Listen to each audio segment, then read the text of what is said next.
जय हिंद स्टूडेंट, आपका स्वागत है के एस सी क्लासेस गया में। आज हम लोग सबसे पहले पढ़ेंगे गुरुत्व केंद्र के बारे में और उसके बाद पढ़ेंगे संतुलन के बारे में। वीडियो को अंत तक देखना। अगर समझ में आए तो इस चैनल को सब्सक्राइब ही कर देना, ठीक। तो जरा समझिएगा गुरुत्व केंद्र किसको कहते हैं। गुरुत्व केंद्र किसको कहते हैं इसे एकदम आसान से शब्दों में समझाते हैं, निश्चित है समझ में आएगा। जैसे ई का है एक वस्तु, ई वस्तु को कहाँ रख दिए, हाथ पे। तब बताओ ई वस्तु के कुछ ना कुछ भार होगा, तो ई वस्तु के भार कहाँ टिकल है, हाथ पर। तो यही हाथ का कहलाएगा गुरुत्व केंद्र। समझ में आया? आया कि नहीं? एकदम छोटा सा लाइन याद रखना कि दुनिया के कोई भी वस्तु है, वो वस्तु के भार जहां पर पूरी तरह से टिका हुआ होगा वो का कहलाएगा गुरुत्व केंद्र। अब जरा यहाँ पे समझेगा।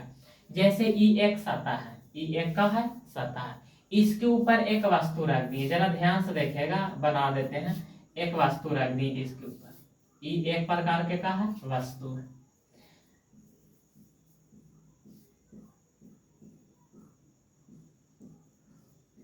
अब देखिएगा ई वस्तु के कुछ ना कुछ भार होगा। मान लेते हैं कि ई 50 किलो के है। कितना किलो के है? 50 किलो के।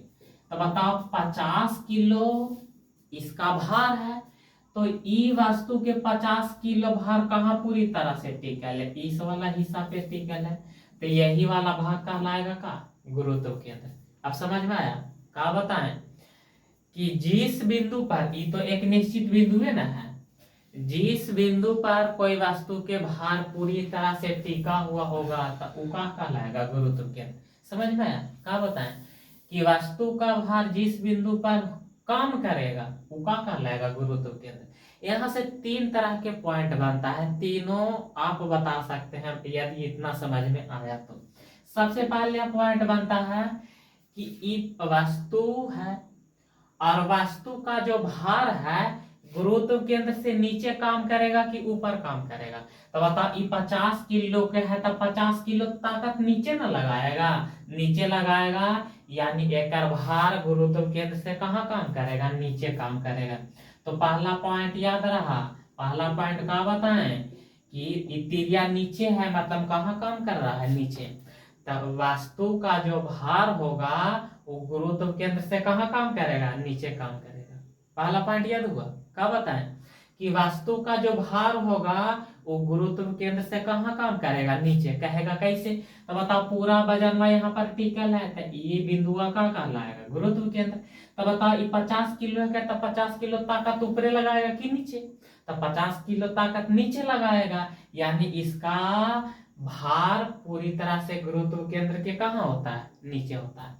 दूसरा पॉइंट जरा ध्यान से सुनेगा।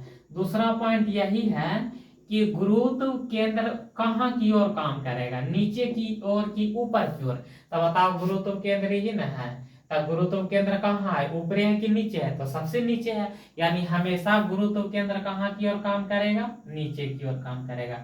दोनों पॉइंट समझ में आया? आया कि नहीं? सबसे पहले बताएं क्या, गुरुत्व केंद्र। तो वस्तु का भार जिस बिंदु पर काम करेगा, तो ये वस्तु है तो वस्तु का भार इस बिंदु पर काम कर रहा है, तो वह बिंदु का कहलाएगा गुरुत्व केंद्र। क्लियर हुआ? उसके बाद बताएं कि वस्तु के भार गुरुत्व केंद्र के नीचे होगा कि ऊपर। तो गुरुत्व केंद्र तो नीचे है, आई वस्तु 50 किलो का है तो 50 किलो ताकत वह नीचे ना लगाएगा। यदि ऊपरे ताकत लगाता था तो ये वस्तु उड़ियात रहता। जैसे हम इंसान हैं तो मेरा भी कुछ ना कुछ भार होगा। तो बताओ, भार नीचे काम कर रहा है कि ऊपर काम कर रहा है? तो नीचे काम कर रहा है। तो पहला पॉइंट यही बताएं कि वस्तु का जो भार होता है वो गुरुत्व केंद्र से कहाँ काम करता है, नीचे। दूसरा पॉइंट बताएं क्या, कि हमेशा गुरुत्व केंद्र कहाँ होगा, नीचे होगा। तीसरा पॉइंट जरा ध्यान से समझेगा। तीसरा पॉइंट यही है क्या, ई तो का है वस्तु, अवस्तु की का है गुरुत्व केंद्र। अब गुरुत्व केंद्र पर एगो ऊर्ध्वाधर रेखा खींच दिए, ऊर्ध्वाधर का खींच दिए रेखा, ई ऊर्ध्वाधर रेखा। अब बताओ, ई ऊर्ध्वाधर रेखा कहाँ से गुजरेगा? तो ई ऊर्ध्वाधर रेखा कहाँ से गुजरेगा? अच्छा बताओ, ई है सूतल, तो सूतलका को कहेंगे आधार, और और उसके बाद ये खड़ा है तो इसको कहेंगे उदाग्र। कोनो दिक्कत? तो सवाल मेरा यही है कि गुरुत्व केंद्र से या गुरुत्व केंद्र पर एक ऊर्ध्वाधर रेखा खींचा गया या दीवाल है या स्तंभ है, ये कहां से हमेशा गुजरेगा? तो हमेशा आधार से गुजरेगा। हमेशा कहां से गुजरेगा? आधार से गुजरेगा। अब यहां से देखो एक सवाल है कि पीसा का मीनार झुकल है लेकिन गिरता काहे नहीं? ये सवाल पढ़ा होगा। पीसा का मीनार झुकल है लेकिन गिरता काहे नहीं है? तो काहे ना गिरता है उसका आंसर यहीं पर मिलेगा। क्यों? क्योंकि उस पीसा के मीनार का वजन जिस बिंदु पर है ना, उस बिंदु से वो सीधा का खींचल गया है, ऊर्ध्वाधर स्तंभ खींचा गया है, इसीलिए वो नहीं गिरता है। तीनों पॉइंट समझ में आया? पहला पॉइंट यही बताएं कि वस्तु का भार हमेशा गुरुत्व केंद्र से कहाँ काम करेगा? नीचे की ओर काम करेगा। दूसरा पॉइंट बताएं कि गुरुत्व केंद्र हमेशा कहाँ होगा? नीचे।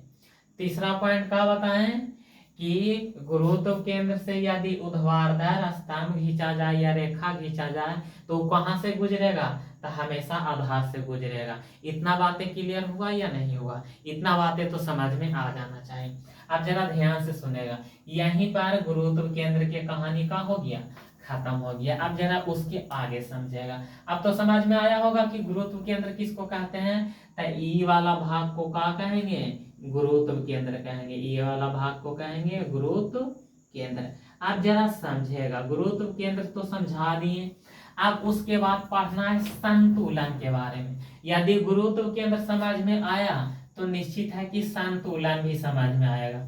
संतुलन, संतुलन मतलब होता है बराबर। संतुलन मतलब क्या होता है? बराबर। जैसे हम यहाँ पे खड़ा हो गए, खड़ा होने के बाद एक व्यक्ति इधर से खींच रहा है, एक व्यक्ति इधर से खींच रहा है, लेकिन इधर ताकत लगा रहा है 50 न्यूटन की, इधर लग रहा है 20 न्यूटन के। तो बताओ सबसे ज्यादा ताकत इन्हें लग रहा है तो हम कने झुकेंगे? इन्हें। तो ये संतुलन नहीं कहलाएगा क्योंकि हम झुक गए। अब इधर 10 न्यूटन के बल लगता है, इधर भी 10 न्यूटन के बल लगता है, तो दोनों दिन ताकत बराबर लग रहा है ना, तो हम एकदम स्थिर रहेंगे। तो एक रेखा कहेंगे, संतुलन कहेंगे। बातें समझ में है? और उसके आगे समझेगा। अब बताओ ई वस्तु है, वस्तु इस सतह पर का है? स्थित है। तो ई वस्तु है के किलो के? 50 किलो के। तो 50 किलो पूरी तरह से ई बिंदु पर काम कर रहा है, तो ई बिंदु का कहलाएगा गुरुत्व केंद्र। संतुलन मतलब यदि ई वस्तु 50 किलो के नीचे ताकत लगा रहा है, तो यदि 50 न्यूटन के हम ऊपरे ताकत लगा देंगे तो वो बराबर होगा। ये वस्तु ना नीचे जाएगा ना ऊपरे जाएगा, बल्कि एकदम स्थिर रहेगा। संतुलन समझ में आया? क्या बताएं कि वस्तु का भार जितना नीचे काम करेगा उतना ही बल यदि ऊपर लगाएंगे, उतना ही बल हम कहाँ लगाएंगे? ऊपर। तो उस कंडीशन में वो वस्तु कौन अवस्था में होगा? तो संतुलन की अवस्था में। संतुलन मतलब बराबर। संतुलन मतलब बराबर। संतुलन समझ में आया? क्या बताएं कि वस्तु का भार जितना होगा, वस्तु का भार कितना है? 50 किलो माने हैं, तो 50 किलो की ताकत नीचे लगाएगा, और यदि 50 किलो के ताकत हम ऊपर लगा देंगे तो वस्तु एकदम स्थिर होगा। तो उस कंडीशन को क्या कहेंगे? संतुलन। संतुलन समझ में आया? संतुलन 3 वैरायटी के होता है। संतुलन कितने वैरायटी के होता है? 3। तीनों बारी बारी से समझेगा। सबसे पहला का नाम है अस्थाई संतुलन। पहला का नाम क्या है? अस्थाई संतुलन। पहला संतुलन का नाम क्या है? तो अस्थाई संतुलन। संतुलन कितने तरह के होता है? तो संतुलन 3 तरह के होता है। 3 तरह में सबसे पहला का नाम क्या बताएं? अस्थाई संतुलन। अब समझेगा अस्थाई संतुलन किसको कहते हैं। कि कोई वस्तु है उस पर बल लगाएं। क्या बताएं? कि कोई वस्तु है, वो वस्तु पर क्या लगाएं? बल लगाएं। अब बल लगाएं तो वो हो गया विस्थापित। वो क्या हो गया? विस्थापित। बल लगाएं तो वो क्या हो गया? विस्थापित। विस्थापित मतलब जैसे हमें यहाँ पे है, यहाँ से आगे यहाँ, तो बताओ वहां से यहाँ आए तो वहां से यहाँ वाला दूरिया का कहलाएगा? विस्थापन कहलाएगा या विस्थापित। जैसे रबड़ मान लेते हैं, रबड़ है, अगर एक घींचेंगे कस के तो बताइए फैलेगा ना, तो फैला मतलब आकार बदला, तो वो क्या कहलाएगा? विस्थापित या विस्थापन। ठीक ना? अब सुनेगा, दुनिया के कोई वस्तु है ओकरा पर बल लगाएंगे, बल लगाएंगे तो वो घींचा जाएगा, और जब छोड़ देंगे तो वैसा ही हो जाएगा, तो वो का होगा अस्थाई संतुलन। यानी बाल को हटा देंगे तो वो उसी अवस्था में आ जाएगा। तो इसका सबसे बड़ा एग्जाम्पल याद रखना रबर। रबर रबर याद रहेगा, रबर को खींचेगा तो खींचा जाएगा और छोड़ेगा तो वैसी जैसा था वैसा ही हो जाएगा, तो वो का होगा अस्थाई संतुलन। बातें समझ में आया। एक और याद रखना स्प्रिंग का, स्प्रिंग। स्प्रिंग भी वैसा ही होता है कि इस पर थोड़ा सा ताकत लगाएगा तो फैलेगा, छोड़ देगा तो वो यही अवस्था में आ जाता है। अब ज्यादा ताकत लगा देगा तो वो टूटेगा ना बाबू, ये रबाड़ों की ज्यादा ताकत लगाएगा तो टूट जाएगा। अब तोरों को खुरिया पकड़ के खींचेगा तो ना खिंचाएगा, एकदम खिंचाएगा। तब तो समझ में आया अस्थाई संतुलन। अस्थाई संतुलन याद रखना कि वस्तु पर बल लगाएंगे तो वो का होगा विस्थापित, अब बल को हटा देंगे तो वो जैसा था वही कंडीशन में लौट जाएगा, तो वो का कहलाएगा अस्थाई संतुलन। इसका एग्जाम्पल का बताएं, रबर और स्प्रिंग। उसके बाद दूसरा याद रखना अस्थाई संतुलन। दूसरा का याद रखना अस्थाई संतुलन। दूसरा याद रखना है अस्थाई संतुलन। अब जरा इसको समझेगा, इसको भी आसान से शब्दों में समझेगा। अस्थाई संतुलन, अस्थाई संतुलन का मतलब उस पर बल लगाएंगे, अब बल लगाएंगे तो वो क्या होगा, दूर हटेगा मतलब विस्थापित होगा, और छोड़ देंगे तो वो इसी अवस्था में रह जाएगा, तो वो कौन संतुलन, अस्थाई संतुलन। तो बताओ इसका एग्जाम्पल याद रखना प्लास्टिक का, प्लास्टिक। प्लास्टिक याद रहेगा, प्लास्टिक को खींचता है तो खींचा जाता है, छोड़ देगा तो ऐसा ही खींचैले रहेगा, तो वो कौन संतुलन का एग्जाम्पल है, अस्थाई संतुलन। अस्थाई संतुलन अगर पूछ देगा किसको कहते हैं तो क्या कहेगा कि वस्तु पर का लगाएंगे, बाल। अब बाल लगाएंगे तो वो का होगा विस्थापित, वो का होगा विस्थापित। अब विस्थापित होगा और बाल को जब हटा देंगे तब वो उसी अवस्था में रहेगा, तब वो कौन संतुलन, अस्थाई संतुलन। अस्थाई संतुलन की एग्जाम्पल का प्लास्टिक। दोनों बात समझ में आया। बताओ संतुलन किसको कहेंगे, तो संतुलन किसको कहेंगे, ध्यान से समझेगा कि कोई वस्तु यदि 50 किलो के है, यानी 50 किलो ये नीचे ताकत लगाएगा, यदि 50 न्यूटन बल हम ऊपरे लगा देंगे तो उस कंडीशन में वस्तु एकदम स्थिर रहेगा, उसको क्या कहेंगे, संतुलन। संतुलन कितने तरह के होता है, तो 3 तरह के। सबसे पहले कौन संतुलन बताएं, अस्थाई संतुलन। अस्थाई संतुलन किसको कहेंगे, तो कोई वस्तु पर बल लगाएंगे, अब बल लगाएंगे तो विस्थापित होगा मतलब फैलेगा, अब बल को हटा देंगे तो वो जैसा था वही कंडीशन में आ जाएगा, तो उसको कौन संतुलन कहेंगे, अस्थाई संतुलन। जैसे स्प्रिंग हो गया, रबड़ हो गया। अस्थाई संतुलन किसको कहेंगे, तो वस्तु पर बल लगाएंगे, अब बल लगाएंगे तो विस्थापित होगा, लेकिन छोड़ देंगे तो वस्तु ज्यों के त्यों रह जाएगा, तो उसको अस्थाई संतुलन कहते हैं। जैसे एग्जांपल में कहा प्लास्टिक। उसके बाद तीसरा जरा समझेगा, तीसरा का नाम है उदासीन संतुलन। तीसरा का नाम क्या है, उदासीन, उदासीन संतुलन। अब जरा इसको समझेगा, उदासीन संतुलन किसको कहते हैं। उदासीन संतुलन किसको कहते हैं, दुनिया में कोई भी वस्तु लो और वो वस्तु पर का लगा दो बल, अब बल लगाएगा तो वो का होगा, विस्थापित होगा। विस्थापित समझ में आ रहा है या नहीं, विस्थापित जैसे रबाड़वे की खींचता है तब, रबड़वा को खींचता है तो इतना बड़ा मान लेते हैं रबड़, इसको खींचेगा तो खूब फैल हो जाता है ना, तो उसी को कहते हैं विस्थापन। जैसे यहाँ से यहाँ चला है तो बता, पहले वहां थे अब आगे यहाँ था, इसको क्या कहेंगे, विस्थापन या विस्थापित। बात का है सेम है।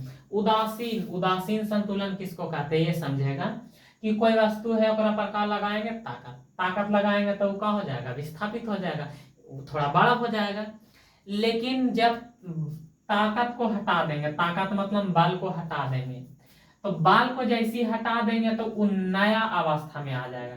कैसा हो जाएगा, वो नया अवस्था में आ जाएगा, नया अवस्था में आ जाएगा। मतलब जैसा था वैसा वो रहेगा नहीं, बल्कि वो क्या हो जाएगा, बदल जाएगा। तो उसको क्या कहेंगे, उदासीन संतुलन। उदासीन संतुलन समझ में आया कि कोई वस्तु है ओकरा पर ताकत लगाएंगे तो वो क्या होगा, विस्थापित हो जाएगा, और जैसा ही बाल हटाएंगे तो वो नया कंडीशन में आ जाएगा, नया अवस्था में आ जाएगा, तब उसको क्या कहेंगे, उदासीन संतुलन कहेंगे। तीनों बातें क्लियर हुआ। संतुलन किसको कहते हैं, संतुलन कितने तरह के होता है, ये तो बातें समझा दी, बस रहने दिया जाए। अगर क्लास अच्छा लगता है तो इस चैनल को सब्सक्राइब भी कर दिया करना और शेयर भी कर दिया करना।